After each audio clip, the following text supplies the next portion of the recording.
नमस्कार.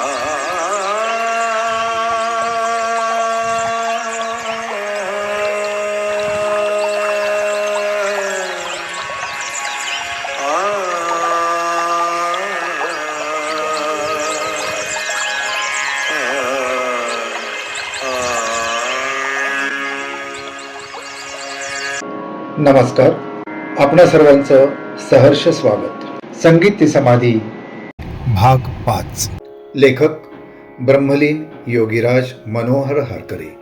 स्वर कोठून काढावेत व कसे काढावेत याचे एक विज्ञान आहे. त्यानुसार स्वर काढल्यास त्यातूनच विधायक संगीत उत्पन्न होत असते. स्वरांच्या थैथै विलासातून फार फार तर वैचित्र्यपूर्ण रंजकता उत्पन्न होईल, पण विधायक संगीताचा प्राण त्यातून निघून जाईल. रंजकता संस्कारांवर अवलंबून असते. भारतीय संगीत संस्कारवश व्यक्तींना पाश्चात्य व तत्सम संगीत आवडत नाही, तर पाश्चात्य सम संगीताचा संस्कार असलेल्या मनांना भारतीय संगीतातील पीळ सहन होत नाही. म्हणून रंजकता सर्वसाधारण गुण नसून ती ऐकणाऱ्याच्या पूर्वसंस्कारांवर अवलंबून असते हे आपण पाहतो. म्हणजे आजच्या संगीतातील विधायकतेचा प्राण तर केव्हाच लोप पावला, पण त्यातील रंजकताही व्यक्तिगणिक संस्कार स्वभावानुरूप राहणार. शिवाय कालांतराने ती रंजकताही विभिन्न असणार. ओढवच का? ओढव का? राग एखादा असतो ओढव का? त्याच्याबद्दल पंचोनेभ्यः स्वरेभ्यश्च तस्याद्रागस्य संभवः. भारतीय संगीताचे आणखी एक वैशिष्ट्य आहे. स्वरमेल अर्थात थाट कितीही स्वरांचा असू शकेल, पण त्यातून उत्पन्न होणारा राग मात्र कमीत कमी 5 स्वरांचा म्हणजे ओढव असला पाहिजे असा एक दंडक आहे. असं का? उत्तर वाटतं तेवढं सोपं नाही. 5 स्वरांच्या रागाला ओढवच का म्हणायचं याचं उत्तर देणं कदाचित सोपं जाईल.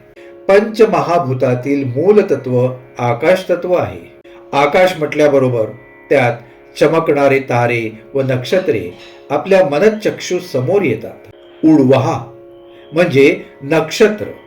म्हणून कल्पनेला ताण देऊन बादरायण संबंधाने 5 स्वरांच्या राग रागिण्यांना ज्यात उडू आहेत असा ओढव असे म्हटले आहे.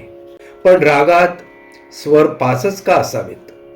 त्यापेक्षा कमी स्वरांचा राग का असू नये हा प्रश्न अनुत्तरित राहतो.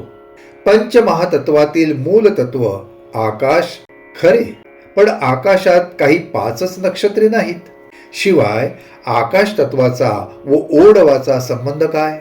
एका आकाश तत्वाचा संबंध आहे की पंचमहाभूतातील पंचतत्वांचा भारतीय संगीताशी संबंध आहे? शेवटचा प्रश्न मात्र आपल्याला भारतीय संगीताच्या घटनेवर व मूलगामित्वावर प्रकाश पाडायला लावतो.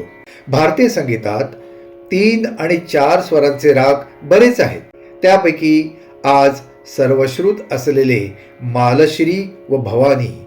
भवानीचे स्वर बघा, सारे मध हे 4च स्वर आहेत आणि मालश्रीचे सागोप हे 3च स्वर आहेत. पण 3 व 4 स्वरांचा रागच होऊ शकत नाही या दंडकामुळे भवानीला अधेमध्ये पंचमाचा आभास देऊन व मालश्रीला निषाद मध्यमाचा आधार देऊन त्या 4 स्वरांच्या रागांना बळेच ओढवाच्या दावणीत गोवले आहे. उदाहरणार्थ भवानी राग सारे मध 4च आहेत स्वर. सा सारे मध साध मरे सा असा 4 स्वरांचा. पण आपला दंडक आहे की 4 स्वरांचा राग होऊ शकत नाही, म्हणून याला मग पंचमाचा कण दिला किंवा आधार दिला. म्हणजे कसं?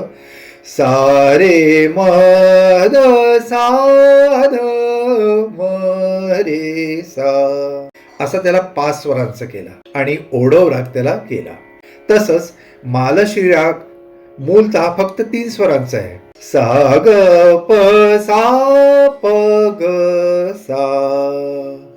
पण पुन्हा तो दंडक की 5 स्वरांशिवाय राग होऊ शकत नाही आणि म्हणून मालश्रीमध्ये सा ग प यांना तीव्र मध्यम आणि निषाद 2 स्वर घेऊन 5 स्वरांचा केला.